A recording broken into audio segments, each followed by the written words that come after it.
형제자매 여러분, 하나님께서는 여러분을 부르셔서 자유를 누리게 하셨습니다. 그러나 여러분은 그 자유를 육체의 욕망을 만족시키는 구실로 삼지 말고 사랑으로 서로 섬기십시오. 모든 율법은 내 이웃을 내 몸과 같이 사랑하여라 하신 한마디 말씀 속에 다 들어있습니다.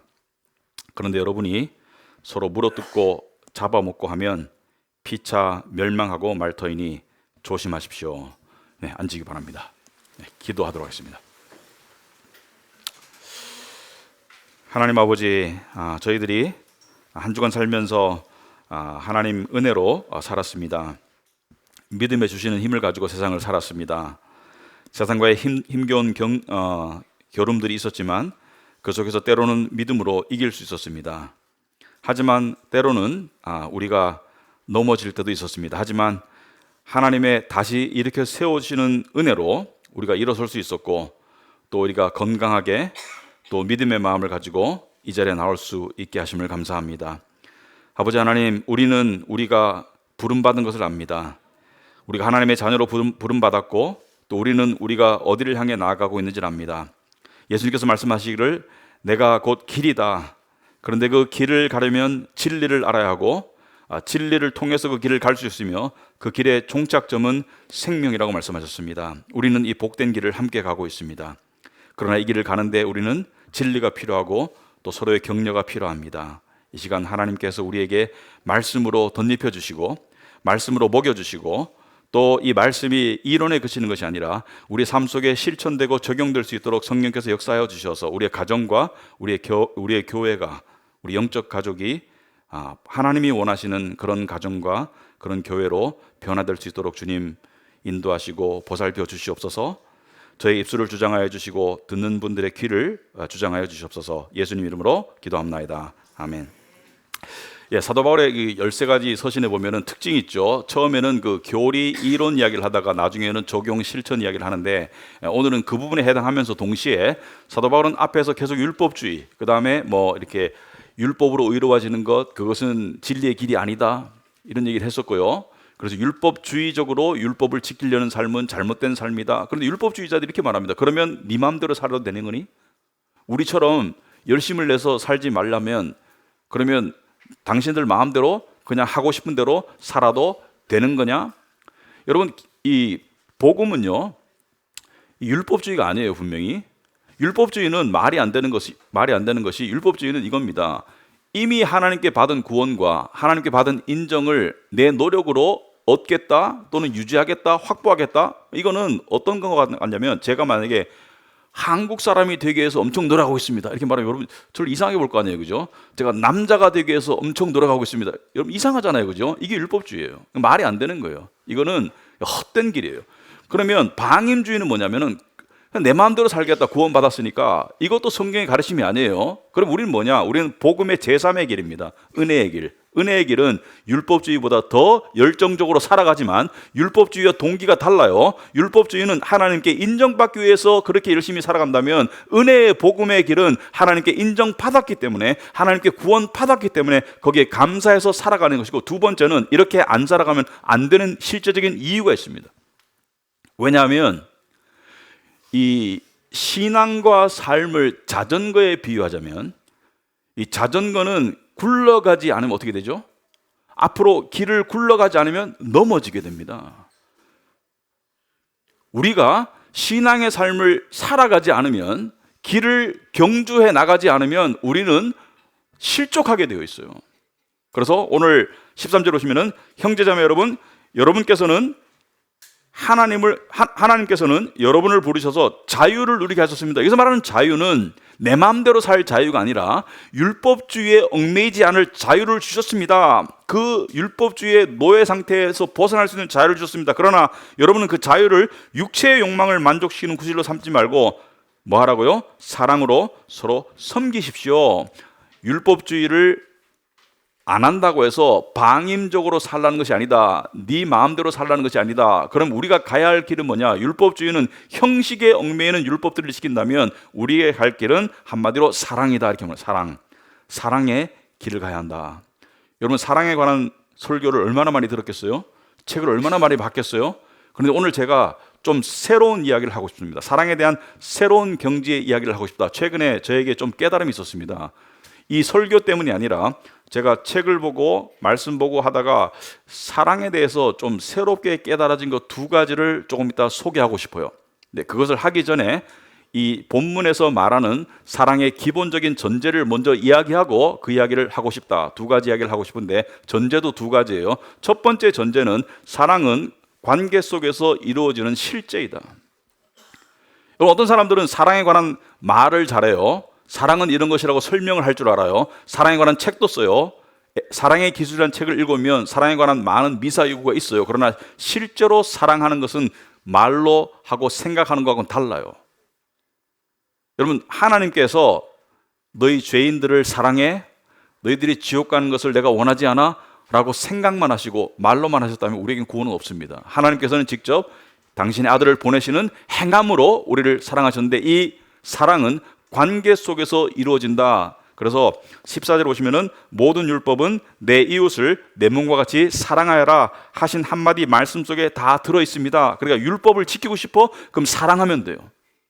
여러분, 십계명이 율법의 대표인데 제1계명 나 이외에 다른 신을 섬기지 말라부터 제4계명 안식일을 기억하여 거룩하게 지켜라 하나님 사랑에 관한 계명이죠. 그죠? 1계명부터 4계명은 우선 대신은 하나님과의 관계 속에서 하나님 사랑에 관한 계명이라면 5계명 내 부모를 공경하라부터 마지막 이웃의 것을 탐내지 말라, 그 중간에는 뭐 거짓말하지 말라, 뭐 거짓 증언하지 말라, 모든 것은 이웃 사랑에 관한 것이죠. 그래서 10계명의 1계명부터 4계명이 하나님 사랑에 관한 거라면 5계명부터 10계명은 이웃 사랑에 관한 것이다. 그런데 이 사랑을 하나님께서는 관계 속에서, 그러니까 진정한 사랑이 충실하게 그리고 지속적으로 자라려면 관계라는 토양 속에서 자라는 것이다. 그런데 우리는 수많은 관계를 맺고 있죠.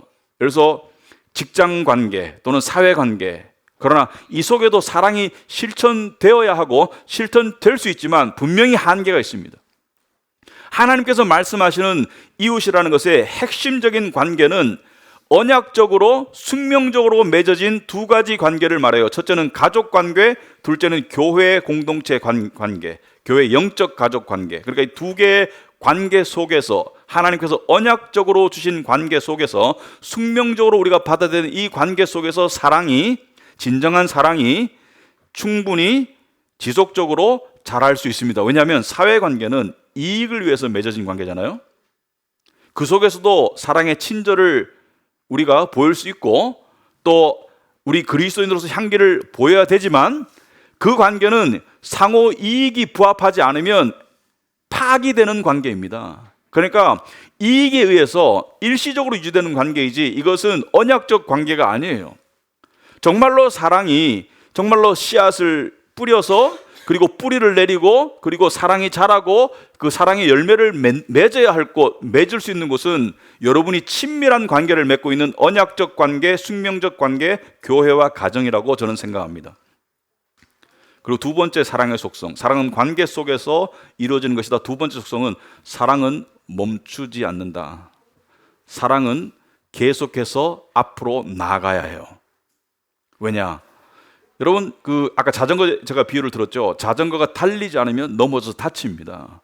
여러분, 가족 관계 속에서, 교회 관계 속에서 나랑 친밀한 관계를 맺고 있는, 예를 들어서 부부 관계를 칩시다. 그런데 서로 그냥 멈췄어요. 부부 관계인데 멈췄어요. 서로 사랑하기를 멈췄어요. 그럼 어떻게 될까? 멈춘 관계로 멈춰 있지 않고 어떻게 돼요? 서로 미워하고 무관심해지고 냉담해지고 정죄하는, 그리고 속으로 굉장히 이 사람이 왜 이렇게 나를 냉대할까 하여튼 오해하는 그런 관계로 퇴보할 수밖에 없는 게 관계성의 특징이에요. 그래서 오늘 15절 보시면은 네 이웃을 14절과 연결하면 네 이웃을 내 이웃을 내 몸과 같이 사랑하여라 하신 이 말씀을 지키지 않으면, 그런 데는 그렇지 않으면이라는 뜻이 내포되어 있어요. 여러분은 서로 물어뜯고 잡아먹고 하면 피차 멸망하고 말터이니 조심하십시오. 그러니까 사랑과 관계 속에 중립지대는 없고요. 사랑하느냐 아니면은 미워하느냐. 무관심도 사실 사랑이 아니죠, 그죠? 무관심이 지속되면 냉대가 되죠, 그죠? 그래서 사랑으로 서로 세워주느냐 아니면은 미움으로 서로 파괴하는가, 둘 중에 길을 가게 되어 있습니다. 그래서 우리는 사랑해야 되는 실제적인 이유 중에 하나가 사랑으로 나아가지 않으면 우리의 관계들은 파괴돼요. 그래서 사랑하라고 하는 거예요. 그래서 두 가지 속성을 말씀드려서, 첫째는 사랑은 관계 속에서 하는 것이다. 두 번째, 사랑은 앞으로 전진해야 된다. 사랑은 정적이지 않고 동적이다. 그리고 이제부터 제가 최근에 깨달은 이야기들을 나누고 싶어요. 오늘 설교를 위해서 아마도 하나님께서 깨닫게 해주실지도 모르겠습니다. 첫째, 제가 깨달은 것은 우리는 사랑을, 그러니까 남녀 간에 스파크가 일어나는 어떤 에로틱한 사랑 말고 이 성경에서 말하는 이 사랑은 오래 참고 사랑은 온유하며, 이 사랑을 고통이 수반되는 것이라고 생각합니다. 사랑은 힘든 거야. 사랑하기 정말 힘들어. 사랑하기 힘든 사람을 사랑하는 게 정말 힘들어. 여러분, 가족 사랑도 힘들 때가 있죠, 그죠? 힘들어. 교회 안에서도 힘들다고 생각할 때에서 힘들어. 그런데 제가 하고 싶은 말은 이거예요. 이 고린도전서 13장에 보시면은 분명히 사랑이 그런 속성이 있습니다. 사랑은 오래 참고, 4절에. 그 다음에 5절 중간에 보면 성내지 않고, 7절 처음에 보시면은 모든 것을 참으며, 사랑은 참으며, 그 다음에 모든 것을 견디는 것이 사랑이다. 그러니까 사랑은 오래 참고 견디는 것이 사랑이다. 그러므로 사랑은 고통스러울 수 있어요, 뿌리가. 그러나 사랑은 자라야 합니다. 그래서 자라서 열매가 되면 사랑은 기뻐요. 사랑은 보람이 되는 거예요. 그래서 사랑 가운데 성숙을 하나님 은혜로 이루어가면 관계 속에서 그 관계가 처음에는 인내가 필요하고, 견디는 게 필요하고, 참는 게 필요하고, 자기 어떤 그 셀프 컨트롤이 필요하죠. 화도 안 내야 되고, 정말 그런 어려운 시간을 지나고 나서 하나님 은혜가 숙성되면 나중에는 기쁨이 찾아옵니다. 나중에는 보람이 찾아와요. 저는 이것을 가정과 교회에서 동시에 겪고 있는 것 같아요. 그래서 하나님께서 알려주신 것 같아요. 예를 들어서 결혼 생활 처음에는 저희들에게도 힘든 시절이 있었습니다. 그래서 힘들어가지고 참아야 되고, 언제까지 참아야 되지? 이렇게 참으면 무슨 대가가 있을까? 그러니까 참을 때는 대가를 바라더라고요. 어떤 대가가 있을까? 그러나 지금 와서 하나님 은혜로, 물론 아직 완벽하진 않지만 저는 제 아내를 사랑하는 것이 기뻐요. 그리고 그게 보람이에요. 그래서 사랑의 대가가 필요하다는 말을 이해를 못 하겠어요. 사랑은 사랑 자체로 복이에요. 사랑할 수 있다는 것이 그것이 큰 축복이에요. 교회 목회도 저는 비슷한 것을 하나님께서 체험하게 해주셨습니다. 여러분, 목회자 모드라는 게 있습니다. 목회자 모드. 성도가 힘들어요. 옆에 이야기 들어주고 또 이 타이밍쯤에 기도를 해야 돼요, 그죠?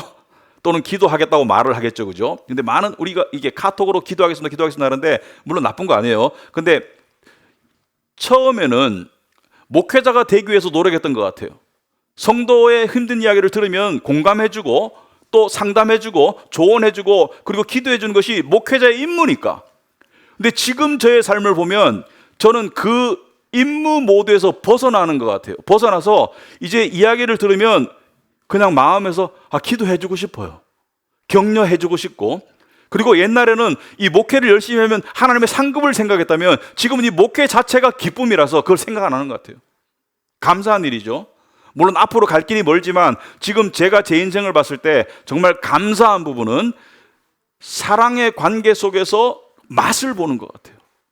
열매를 먹는 것 같아요. 저는 우리 교회 교인들이 저뿐만이 아니고 그런 사랑의 관계 속에서 기쁨과 보람을 느끼시는 분들이 있다고 생각합니다. 점점 더 제 눈에 보인다고 생각합니다. 왜? 시간이 갈수록 그 뿌리 단계에서 겪던 여러 가지 갈등들, 어려움들, 인내들, 서로의 다름을 참아주던 그 모든 시간이 지나면서 서로 깎이고 맞춰주고 하는 가운데 나중에 맞춰주다 보니까 이제 서로 즐길 줄 아는, 서로 기쁨이 있는 그런 관계가 되더라. 여러분, 세상에 대부분의 소중한 것들이 예술, 그래서 음악 같은 거, 또는 또 축구, 또는 무슨 스포츠, 또는 연기, 또는 기술, 대부분의 것들이, 예를 들어서 여러분이 피아니스트를 보면은 정말 피아노를 잘 치는 사람 보면, 연주를 잘 치는 사람 보면 귀가 즐겁죠. 그 사람 치는 사람도 즐거워하는 것 같아요. 자기가 심취해가지고 자기가 정말 볼 때는 연기 아닌 정말 심취해서 하는 사람들이 있죠, 그죠? 보면은 자기도 빠져드는 사람이 있어요. 그런데 처음에 도레미파솔라시도 그거 할 때 힘들지 않았을까요? 틀리고 혼나고 체르니 배우고, 그죠? 이 연습하고 하루에 몇 시간 연습하면서 얼마나 힘들었겠어요. 그런데 그 힘든 시간을 인내하고 나니까 나중에 열매가 있잖아요. 그죠? 저는 사랑도 마찬가지라고 생각합니다. 그래서 여러분의 삶 가운데 사랑에 열매가 있어야 됩니다. 지금 인과의 관계를 지나고 있어요. 그런데 그걸 참고 견디시면 하나님께서 너희 속에 착한 일을 시작하시니까 너희 속에 그 일을 맞추시고 이루실 것을 우리가 믿어야 합니다. 지금 힘들 수 있어요. 그러나 그 힘든 시간을 사랑으로 견뎌야 합니다. 파토내면 안 돼요. 거기다가 막 기름 부으면 안 돼요. 여러분들이 그것을 인내하고 참고 고린도전서 13장을 계속 여러분들이 적용해 나가면 그 속에서 여러분이 사랑의 열매를 맛볼 수 있을 것이다. 두 번째, 우린 사랑을, 첫 번째는 사랑이 고통스러운 것이라고 생각합니다. 그러나 그게 아닌 것으로 나아가는 게 사랑이다. 두 번째, 우린 사랑을 좀 수비적으로 방어적으로 생각해요. 사랑에 반대되는 적들이 뭐죠? 사랑에 반대되는 적들, 미움 또는 이기심 또는 무관심, 냉대, 이런 것들이 사랑에 반대되는 것이라면 이 관계를 지키기 위해서 막 수비를 많이 해요. 그죠? 참아서 지켜야지, 어떻게든지 썩내지 않고 지켜야지. 이 TV 프로그램 중에 이 성인용어로 사랑과 전쟁이라는 게 있습니다. 결혼과 이혼에 관한 TV 프로그램인데 별로 그렇게 좋진 않아요, 보면 내용이. 근데 사랑과 전쟁이라는 게 있는데, 여기서 사랑과 전쟁이라고 할 때는 사랑이냐 전쟁이냐 서로 대립관계로 설명하죠. 사랑 아니면 전쟁. 저는 사랑이 전쟁이라고 생각합니다. 사랑이 전쟁이다. 왜? 사랑은 사랑 아닌 것들과 싸우는 거예요. 그러니까 이 전쟁은 좋은 전쟁이에요. 여러분, 성경 말씀에 선으로 악을 이기라는 말이 있죠. 그죠? 사랑이 선이라면 사랑에 반대되는 미움이나 이기심이나 무관심이나 냉대나 이런 것들을 향해서 싸워서 이기라는 거예요. 전쟁인 거예요, 사랑은. 그러니까 수비적으로 사랑하는 것은 사랑의 초보 단계이고, 공격적으로 사랑할 줄 아는 법을 배워야 된다. 이게 여기서 말하는 공격적은 폭력성을 말하는 게 아니라는 것을 아시죠? 그죠? 성숙함으로 공격적으로 사랑할 줄 알아야 된다. 무슨 말이냐? 이 사랑에 적이 되는 것들을 향해서 그냥 수세적으로만 임할 것이 아니라 이걸 어떻게 내가 제거할 수 있을까? 이걸 내가 어떻게 사랑으로 깔아뭉갤 수 있을까? 이런 생각을 할 줄 알았다는 것이죠. 여러분, 복음이 하나님께서 사랑 아닌 것들을 향해서 당신의 사랑으로 어떤 신적인 공격을 하신 거예요. 그죠? 자, 죄, 엄청난 죄가 있죠. 엄청난 망가짐이 세상에 있죠.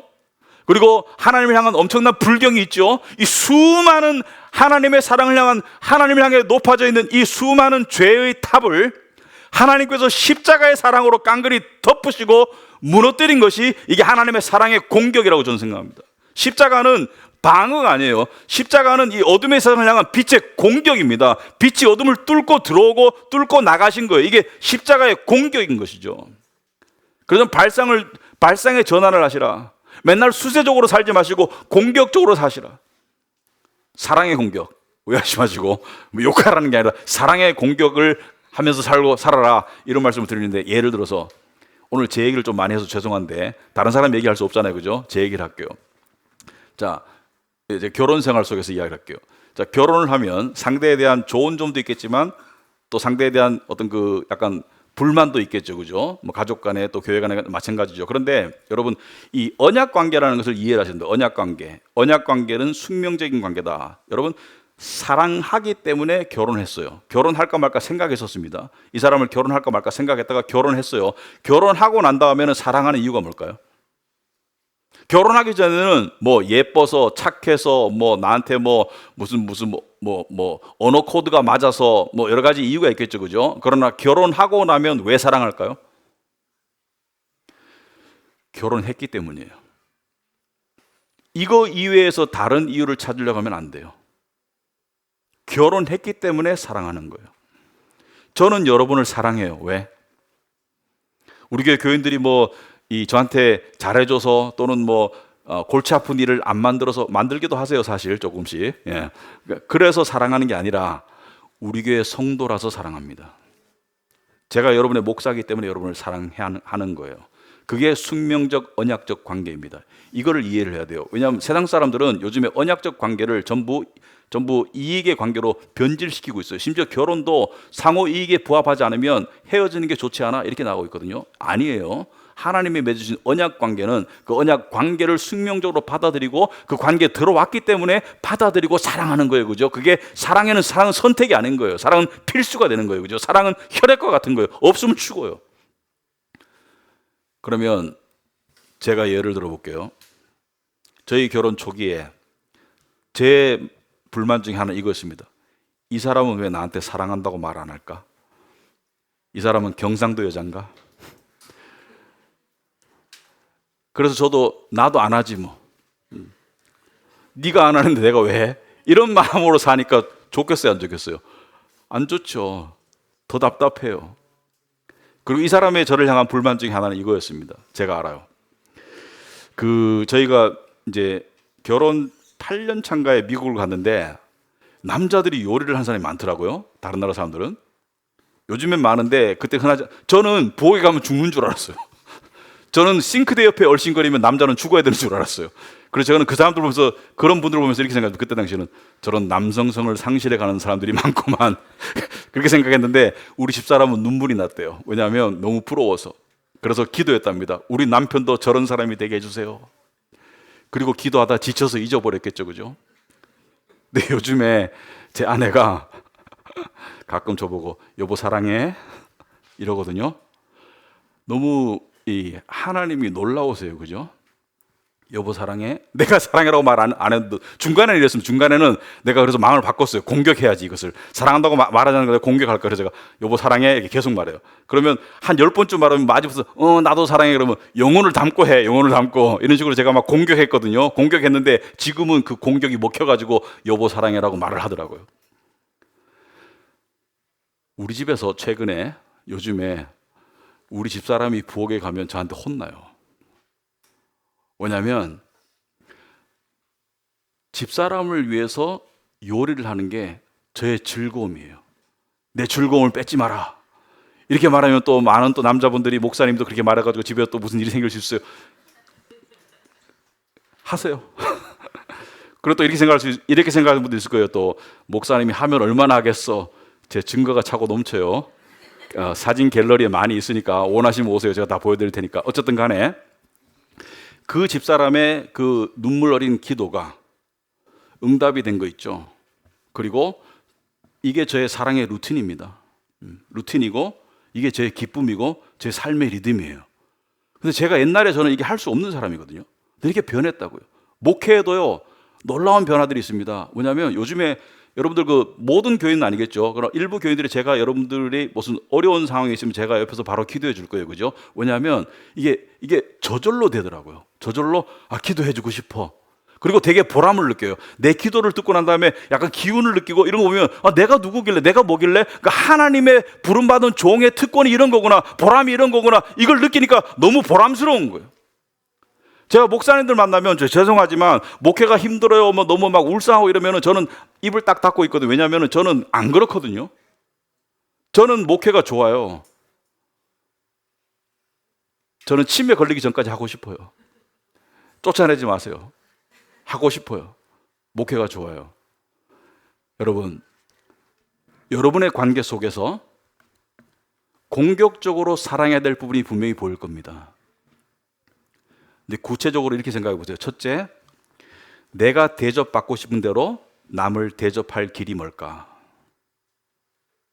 내가 대접하고 싶은 대로 남을 대접할 길이 뭘까? 예수님의 가르침이죠, 그죠? 저 사람 나한테 너무 무뚝뚝해. 여러분 상냥하게 대접받고 싶죠? 그러면 여러분이 상냥하게 하세요. 그런데 상냥하게 해도 철벽 같아. 그런데 공격이라는 것은 한 번에 무너뜨릴 수 있는 게 아니죠. 많은 경우 어떻게 돼요? 공격하고 또 공격하고 또 공격하고 또 공격하면 결국 무너지게 되어 있습니다. 하나님이 주신 관계 속에는 그게 일어나요. 진정한 사랑은 사람을 변화시키게 됩니다. 두 번째, 내 눈에 좀 부족하게 보이는 부분들 있죠. 집에 왔는데 설거지가 쌓여있어. 근데 딱 드는 생각이, 설거지도 안 하고 말이야. 교회 왔는데 누군가가 외롭게 처박혀 있어. 그랬더니 아무도 얘기 안 하고 말이야. 이거 누구 보고 하라는 거예요, 사실? 응? 누구 보고 하라는 거예요? 제가, 사람들이 물어봐요. 제가 가까이 들어서 신학을 하고 40 중반에 목회를 시작했는데 왜 늦게 목회를 하셨나요? 하나님이 어떻게 부르셨나요? 뭐 하나님이 부르심이 여러 가지 이유가 있었습니다만 한 가지 이유는 이거예요. 제가 교회를 다니면서, 물론 모든 교회를 다니지 않아서 다니는 건 아니니까 일반화하지는 않겠어요. 그런 거 일반화하는 건 아니에요. 교회를 다니면서 설교를 들으면서 은혜가 안 됐습니다.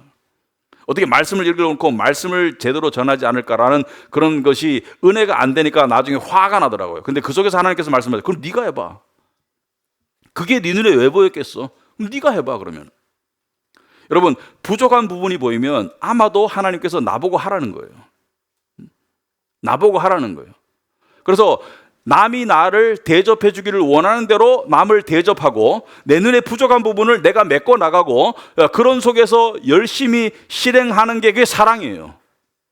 남의 필요를 채워주는 게 사랑이에요.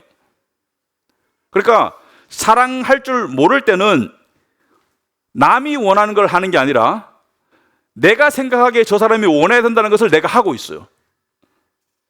나는 선물만 많이 하면 사랑인 줄 알았어요. 그러나 선물을 바라지 않는 사람에게 선물을 많이 하는 건 사랑이 아니에요. 그 사람이 뭘 원하는지를 알아주는 게 사랑이에요. 근데 우리 이렇게 말하죠, 때때로. 저 사람의 저런 죄 때문에 사랑에 걸림돌이고 힘들어요. 저렇게 이기적인데 내가 어떻게 사랑할 수 있겠어요? 그럴 때 정말 하늘에서 벼락이 내리길 바랍니다. 너의 그런 죄 때문에, 그런 죄에도 불구하고 내가 너를 사랑하는 거 알아? 우리는 저 사람을 사랑할 수 없는 수많은 이유들이 있어요. 하나님이 우리를 사랑할 수 없는 이유는 수만 가지 차고 넘치겠죠. 그런데 하나님은 어떻게 하셨어요? 사랑은 허다한 죄를 덮는다. 허다한 죄를 덮는다. 그 사랑의 악취를 십자가의 보혈의 그 능력으로 덮으시고, 한 번만 덮었어요? 매일매일 덮어요. 그래서 요한복음 13장에 보시면은 예수님께서 발을 씻기시면서 그 세족식 같은 거 하지 마세요. 그거 하면 안 돼요. 그 의미를 희석시키는 거예요. 그건 죄사함에 관한 가르침이었어요. 너희는 이미 목욕했다. 근데 내가 발을 씻겨주고 있어. 너희도 서로 발을 씻겨 죄를 용서하라는 것을 상징적으로 가르치는 것이거든요. 그 용서가 매일매일 우리 삶에 이루어지고 있기 때문에 우리가 이렇게 버젓이 살아있고 예배드리러 나와있고 하나님을 아버지라고 부를 수 있죠. 그죠? 매일매일 용서가 우리에게 적용되고 있어요. 그죠? 수많은 죄가 매일매일 덮이고 있어요. 이미 덮였고. 그래서 저 사람의 이런 부분 때문에 사랑하기 힘들어요 말할 때 나의 이런 부분 때문에 하나님이 여전히 나를 사랑하시는 것을 생각해 보시라. 그러면 그 복음에서 사랑할 수 있는 동기와 힘이 나올 것이다. 결론적으로 말씀드리겠습니다. 여러분, 사랑의 루틴이 있나요? 여러분이 가족을 사랑하는 루틴이 있나요? 루틴이 있을 거예요. 그죠? 예를 들어서 멀리 계신 부모님에게는 주기적으로 전화하는 것이 사랑의 루틴이 될 수 있겠죠. 주기적으로 어떤 필요한 것들을 보내드리는 것도 사랑의 루틴이 될 수 있고요. 그죠? 또 사랑의 언어도 사랑의 루틴입니다. 마음이 담긴 언어. 사랑해. 여러분, 이런 사람들이 있어요. 나이가 이렇게 먹었는데 멋쩍게 그런 표현을 하고 살아야 돼. 저 62이거든요. 근데 하고 살아요. 하니까 훨씬 좋아요. 여러분, 하나님은 근엄하신 분이잖아요. 어떤 사람은 자기가 근엄하고 또는 지위가 있기 때문에 그런 말이 잘 안 나온대요. 여러분, 성경책 보시면 하나님 우리에게 사랑한다는 말씀 몇 번 하실까? 그냥 직설적인 말 말고 그걸 포함해서 너는 나의 백성이다. 나에게로 돌아와라. 이게 다 사랑의 언어 아니에요? 내가 너희를 위해서 처소를 예배하러 가는데 예배하면 다시 올게. 내가 너희와 항상 함께 할 거야. 세상 끝날까지 함께 할 거야. 나는 너를 사랑해. 하나님께서 이 책 속에서 창세기부터 계시록까지 그 근엄하시고 영광스러운 하나님께서 우리를 향해서, 우리 같은 미물인 죄인들을 향해서 사랑한다는 말씀을 몇 번 하실까요? 수도 없이 하시죠. 그죠? 그런데 나는 내 지위 때문에, 내 나이 때문에, 내 뭐 때문에 나는 그런 거 못해. 그런 내가 누구라고? 여러분, 표현되지 않는 사랑은 사랑이 아닙니다. 그건 나 혼자 상상하고 있는 거예요. 그래서 어떤 관계 속에는 이런 관계가 있더라고요. 나는 상대방을 정말로 사랑한다고 생각하는데 상대방은 내가 그 사람을 사랑한 것을 전혀 몰라요. 나중에 이유를 알고 보니까 나 혼자 생각으로만 그렇게 생각했지 표현한 적이 없어요. 표현되지 않은 사랑은 사랑이 아니에요. 그것이 말로든 행함으로든 표현되지 않은 사랑은 그것은 상상 속의 공상이지 사랑이 아니에요. 하나님은 우리를 실제적으로 사랑하셨고 지금도 실제적으로 사랑하십니다. 그래서 여러분의 관계 속에서 물론 힘든 견뎌야 될 일들이 있을 겁니다. 특히 관계를 처음 맺은 속에는 그게 당연해요. 처음부터 관계가 쉽게 되는 게 잘 없습니다. 그러나 그 속에서 견디고 이기고 그리고 제가 뭐라 했습니까? 열매를 기다리세요. 나중에는 정말 열매가 있을 거예요. 정말 기쁨과 보람의 열매가 올 거고, 그리고 수세적으로만 나가지 말고 처음에는 수비하기도 힘들어서 그렇게 견뎠지만 나중에는 공격적으로 사랑할 수 있도록 그렇게 나아가셔라. 그래서 오래될수록 묵은 김치가 맛있듯이 오래될수록 숙성되는 관계가 되고 그리고 사랑이 더 깊어지는 게 정상입니다. 정상이에요. 여기 부모들 또 자식들 서로를 향해서 좀 무덤덤한 관계가 됐다면 누군가가 나서야 돼요.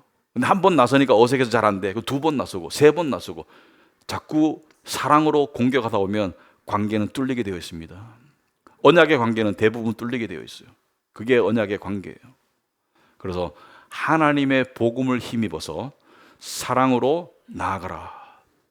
그런데 그럼에도 나를 안 받아주니까 힘들어요. 그럴 때 복음으로 다시 일어서서 또 나아가라. 그래서 그 관계 속에서 이루어가라. 그래서 여러분이 가정이든 교회든 세월이 흐를수록 어떤 관계가 돼야 돼요? 세월이 흐를수록 사랑의 맛이 나는 관계가 돼야 돼요. 그래서 인간이 어느 정도 관계를 맺고 살고 나면 그 뒤에는 열매를 먹는 숙성의 단계에 가는 게 정상이지. 나이가 들었는데도 열매가 없이 계속 싸움만 하고 있습니다. 그거는 잘못된 길을 지나온 거예요. 그래서 지금도 안 늦었어요. 뭐가 잘못됐는지를 아는 게 중요합니다. 뭐가 잘못된지를 알려면 understand를 해야 돼요. understand는 under, 밑에 내려가서 stand 한다는 거예요. 뭐냐? 내가 위에서 내 잣대로 바라보던 그것을 내려놓고 내가 밑에 내려가가지고 상대를 볼 줄 알아야 돼요. 상대가 무엇이 필요한 사람인지, 상대의 입장이 무엇인지를 볼 줄 아는 게 정말 중요합니다. 그래서 하나님은 우리의 죄와 사망의 처지를 understand 하신 분이에요. understand 하셨기 때문에 우리에게 완벽한 솔루션을 주신 것이죠. 우리도 understand 해야 됩니다. 세월이 지난다고 저절로 되는 게 아니더라고요. 세월이 지난다고 저절로 되는 게 아니에요. 상대의 마음과 상대의 가슴과 상대의 말에 귀를 기울여 보세요. 내 잣대로만 판단하지 말고 상대의 입장이 되는 게 understand입니다. 그렇게 해서 그러면 내가 어떻게 해야 될지 방법이 나올 거예요. 그게 사랑의 구체적인 방법입니다. 저는 우리 교회가 하나님 은혜로 지금까지 참 잘 숙성되어 왔다고 생각합니다. 우리의 부족한 모습도 있지만 하나님께서 잘 숙성시켜 주셨다. 그런데 저는 미래를 바라볼 때 저는 과거의 저로 돌아가고 싶지 않아요. 제 과거가 불행해서 그런 게 아닙니다. 제 과거가 불행해서 그런 게 아니라 저는 항상 미래가 좋아요. 왜? 하나님께서 새로운 일을 하실 거니까. 그리고 우리의 미래는 너무나 밝은데 왜 과거로 돌아가요? 우리의 미래는 너무나 밝은데. 그래서 우리 교회도 내년, 후년 가면서 점점 더 사랑이 숙성되고 자라고 정착하고 우리 교인들이 그 사랑을 맛보는 그런 교회가 되기를 정말로 기도하고 있습니다. 여러분도 그런 마음으로 함께 신앙생활을 해주시기 바랍니다. 기도하겠습니다. 하나님 아버지 감사합니다. 오늘 저희들 하나님의 말씀을 듣고 또 말씀의 가르침이 우리에게 다가옵니다. 이 가르침을 우리가 스스로는 살아낼 수 없습니다. 하나님께서 우리에게 능력 주시고 또 힘 주시고 인도해 주셔야 우리가 살아갈 수 있습니다. 우리에게 주어진 이 소중한 관계들, 가족과 교회 공동체, 이 언약적 숙명적 관계 속에서 우리가 어떠한 자리매김을 해나가야 될지, 어떻게 살아가야 할지 우리가 깨닫게 하옵시고 순종하게 하옵시고, 그래서 고통의 시간이 지나서 열매를 먹는 그 기쁨의 시간이 오게 하시고, 그리고 수세적인 그런 방어적인 그런 소극적인 그런 관계가 아니라 적극적으로 공격적으로 사랑해 나가는 그런 저희들이 될 수 있도록 주님 성숙시켜 주시옵소서. 그래서 우리 교회와 가정이 점점 더 사랑으로 살아날 수 있도록 주님 도와주시옵소서. 그래서 너희가 서로 사랑하면 이로써 모든 사람들이 너희가 내 제자인 것을 알 것이다 하신 말씀처럼 그것을 통해서 우리가 하나님께 영광 드리게 하옵소서. 예수님 이름으로 기도합나이다. 아멘.